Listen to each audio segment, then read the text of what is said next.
Hello everyone. I welcome you all. I welcome you all to today's session, Unit 2, Wit and Humor. First, let us know what is wit and humor. The word wit tells us about the way of acting according to the situation, sort out the solution for the problem then and there. If you look at Akbar Birbal stories, Tenali Ramakrishna stories, you find this wit, and that is what they have done. When the problem crept in, they could find solution immediately. And as you know, humor is fun that you get in your day-to-day life. Today we are going to look at this particular aspect, wit and humor. And wit and humor are indispensable, though some consider these two are distinct entities. See here, they are indispensable, we cannot separate them, they are all both together. Though some people, they misunderstand these two concepts, but still they are the indispensable concepts. And here, these stories develop sound logic and a deep sense of humor, which go a long way in making the life of people more harmonious. Here, these stories are logical, and while being logical, they also develop a deep sense of humor, and then which make a long way in the life of the people. And here they also develop a philosophical insight into different social questions. They answer different social questions, especially our day-to-day life questions. They focus upon the various aspects of our social life. So this is what we have to understand under this. And then the present unit, wit and humor, focuses upon the two valuable pieces that are a one-act play and a short story. A one-act play called as The Dear Departed, Part 1 and 2, and a short story called The Brave Potter. So these are the two aspects that we have under this unit called wit and humor. Now let us look at The Dear Departed Part 1, the characters and their description, and then let us enter into the lesson. Here we have different characters. We have two types of characters here. One is the seen characters and the other is unseen characters. So here on the board we can only see the characters which are mentioned in the lesson. There are another two more unseen characters also. I would let you know about that. First one is Mrs. Amelia Slater and Mrs. Elizabeth Jordan, two daughters. They both are the sisters and the two daughters of Abel Merriweather. And here we find about Henry Slater and Ben Jordan. Here Henry Slater is the husband of Mrs. Amelia Slater, and Ben Jordan is the husband of Mrs. Elizabeth Jordan. These two are the sons-in-law of Abel Merriweather. And if you look at Victoria Slater is daughter of Mrs. Amelia Slater and Henry Slater, and Abel Merriweather is the father of Amelia and Elizabeth. And we have two more mentioned characters in the lesson. One is Jimmy and the other one is John Sherrock.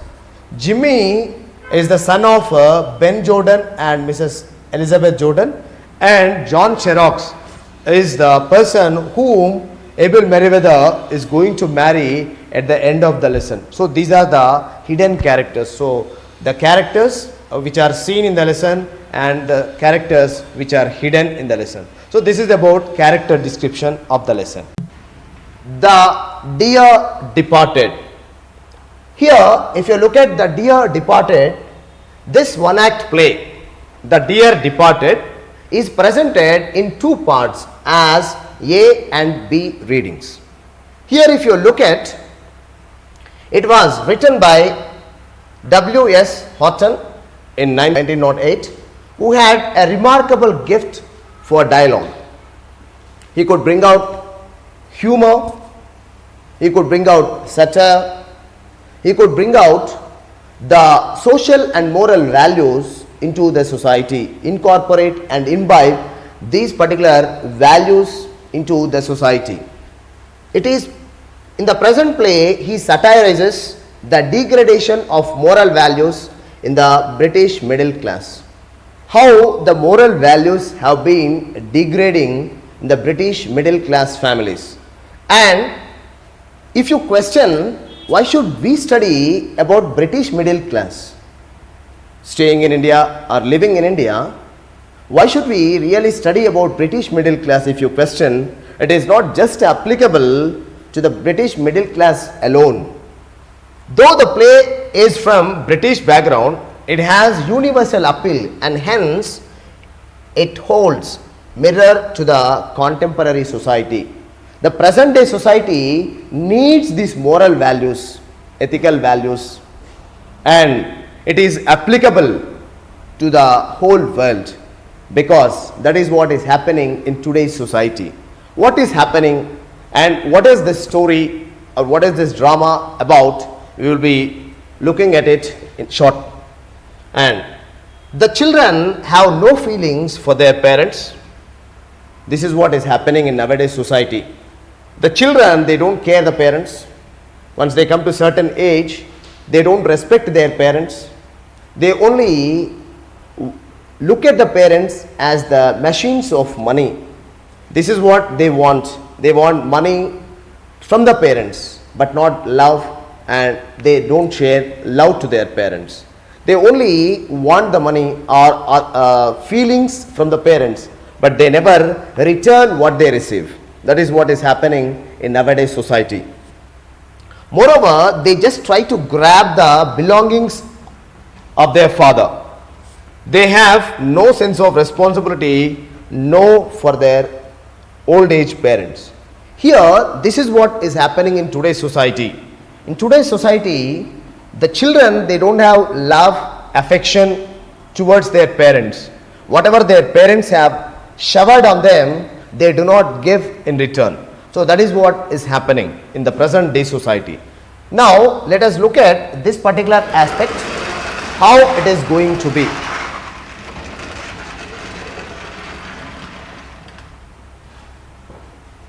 And here the play brings out the harsh reality of dying love and absence of moral values in the children. So the love in the people is dying, and then the absence of moral values is found in the present day society. So that is why it is not only applicable to British middle class families of those days of 19th century, but now also the same thing is found all throughout the world, and it is much more worse than what we saw in the 19th century. In this, he also uses the combination of dramatic irony and sarcasm, and simultaneously speech and some other humor with a twist to condemn the human traits. Here he uses irony, he uses sarcasm, and at the same time he also uses speech, and he also adds some humor along with whatever he wanted to talk about. And here in this short play, Horton manages and tends to portray irony and sarcasm in two various ways, in two different ways. Here, firstly, the title is ironic and satire in itself, and it illustrates that the departed Abel Merriweather. So here, when we talk about the dear departed is the one, a person, one who is dead.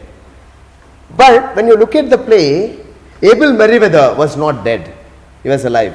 But how should it be a departed? Means that is what he talks about. Abel Merriweather was not one bit dear and valuable to them. So here it is given the dear departed. But here Abel Merriweather, the old man, was not dear to the children. They only wanted his property or his money. He was no more dear to them. But still he says the dear departed. All the sisters cared about was the money of valuables he owned. The sisters, Elizabeth and then Amelia, they only wanted the money what their father had. They did not want the love, concern and affection that he had. And the old man, Abel Merriweather, was no more dear to them. But here, Horton talks about the dear departed. So here, that is what the satire that you find in this particular lesson. And further, as you go ahead,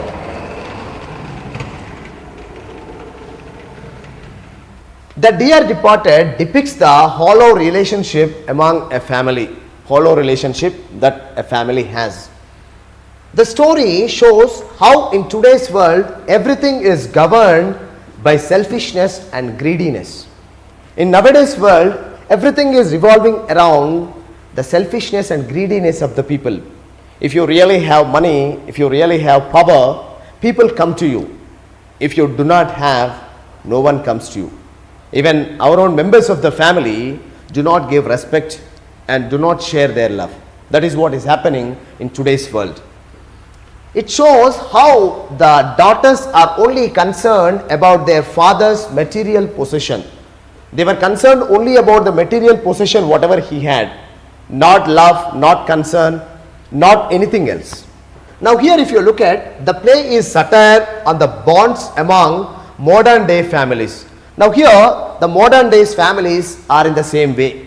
That is why I told you the story which was written in the 19th century in the British middle class is much more applicable, and it will be much more applicable to the future generation, because the selfishness and greediness of the people has been increasing day by day.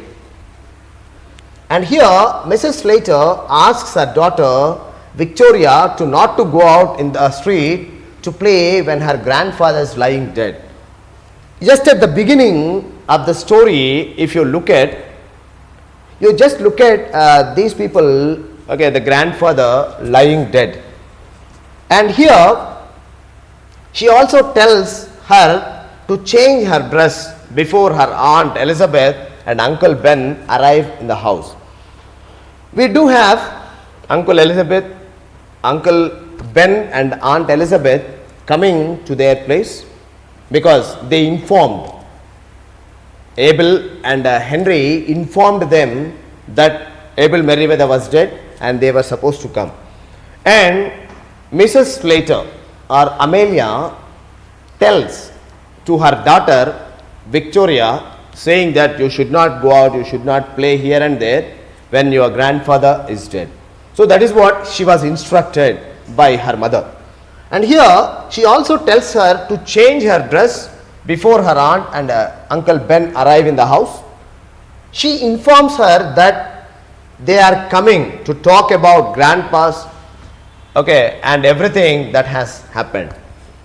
And then the daughter Victoria questions why are they coming, and then her mother informs her that so they wanted to talk about poor grandpa's affairs and whatever has happened to the grandpa.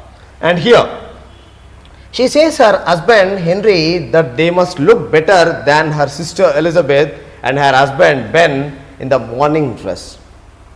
In the foreign countries, especially now in India we don't really follow it, but in foreign countries, when a person is dead, they completely turn themselves into black dress. They wear black dress in order to show that a person is dead or a sad thing has happened in the house. So that is the sign or symbol to the other person who looks at these people, and the person who looks at the other person understands, yes, these are in the mourning dress, these are in the sad days. That's what they understand.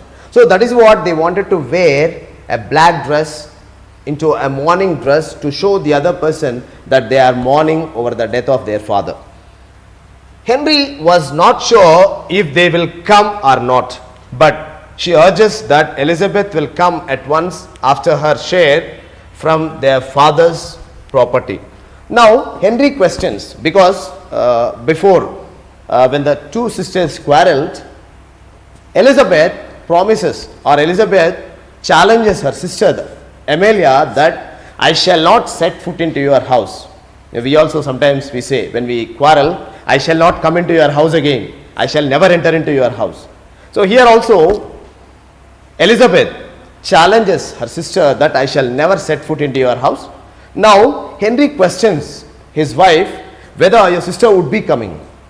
And when she asked that, Amelia or Mrs. Plater answers that no, she is very good enough, clever enough to get the property, and she shall not care about that. She would not care about whatever the words that she had already said about. And then she asks Henry to wear grandfather's new slippers so that he looks like Henry and is the owner of the slippers, and they will not have to divide them. See how silly the people are. They even do not want to leave the silly things like slippers. And here Mrs. Slater or Amelia tells to her husband, saying that your slippers are worn out and I don't see any worth in your slippers. You just throw them away and wear my father's slippers, because he newly bought it, and since they are new, why to leave them under the property? If they leave under the property, someone will take it away. So you wear these slippers. And that is what she told her husband.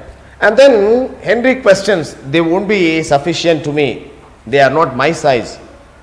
And Amelia did not want to leave even the slippers. So she gets angry on her husband, saying, no, they will be stretching, won't they? So let them stretch. And until they stretch, you keep wearing. Once they stretch, you can continue wearing them. That's what she tells to her husband. And here, soon after saying that, so this is what has happened. And next, once she told her husband to wear the slippers, he wears them. And then, see, the desire has no end. The desire keeps stretching. When you want one thing, that does not stop with one thing. So Mrs. Slater or Amelia wanted to possess even the other things also. And thus, here if you look at, now she tells him how she always wanted to have grandfather's house under the possession after his death. And then here he also tells that, you know, whenever you want to share certain things, so she wanted the father's bureau, she wanted father's clock, she wanted so many other possessions of the father. Now Henry was a bit sincere person, so he advises his wife, see, whenever you share all the property between you people, so you tell to your sister, so I want this bureau, I shall take it, I want this clock, I shall take it. But you know, Amelia tells and or warns rather her husband, saying that, see, whenever you wanted this particular aspect, she never allows it. She drives a hard bargain, and thus she never allows me to take the possession. So do not advise me, do not give me any unnecessary advice, you just do what I say. So that's what she shouts at her husband, and these two, they just shift this particular property and belonging down. And here when Henry says that Elizabeth will not allow this to happen, Mrs. Slater suggests that they would put the old chest of drawers at the place of bureau, and nobody will know about this besides them. Now when Henry says, see, everything if you take away, what will your sister takes? Then they have a old chest of drawers which was very old and worn out almost. And then this Amelia or Mrs. Slater tells that, see, let my sister take whatever the old chest of drawers is there. And she tells in such a way that she has so much sympathy on her sister. And here the new one she wanted to take to herself and keep for herself, and then the old one she wanted to give to her sister. And here Elizabeth could have the old chest of drawers as her share. So she asks Henry to help bring down the bureau along with the grandfather's clock.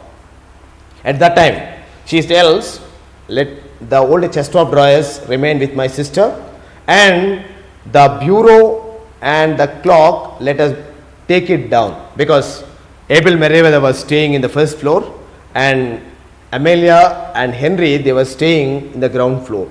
So the bureau and the clock, they just brought it downstairs and then they put it. And meanwhile, before she brings it down, Victoria asks, why are you taking these things? Why are you taking bureau and the clock of grandfather? And Henry tells to his daughter, saying that, see, your grandfather has given this to your mother. And Victoria questions him, say, this morning did he give? Before he did not give. So this morning did he give? Then he tells yes, but Victoria doesn't believe it. And then she questions her parents, saying that, are you trying to steal or are you trying to pinch it? Then they both were shocked. And then anyway, sometimes we, the elders, try to manipulate the things for the children. So here, both the parents, they shout at the daughter, you keep quiet, you don't know anything. So it is ours now, don't bother about all those things. So you don't talk too much and so on. They just shout at the daughter and then they take the bureau and the clock down. And here, Victoria doesn't like such behavior of her mother at all. Though she did not talk afterwards, but still she did not like the behavior of the parents. Now Mr. Jordan and her husband enter. Mrs. Jordan instantly says that finally grandfather has been dead. She also says that they couldn't come early as they had been waiting for their morning dresses. Now here, if you look at the sentence which is given in the lesson, he has gone at last. So they have been, it shows that as if they have been really waiting for the death of Abel Meriwether. So that is what happens in the lesson. And then, so they ask, at last he has been dead. And then they try to give one silly reason. See, as we wanted to come early, but it was not possible for us because we were not getting our morning dresses. So that is what was the excuse that was given for not coming earlier. And then she asks her sister what the doctor said about grandfather. Now here she asks about what has happened and what the doctor has really said. Mrs. Slater tells her that, okay, Dr. Pingle was sent for, but he was out of town. Now she told her sister, Amelia told her sister Elizabeth that we sent for Dr. Pingle, but he was not in the town, he was out of town. So in that way, he gives explanation to the other couple, and thus that is what was going on.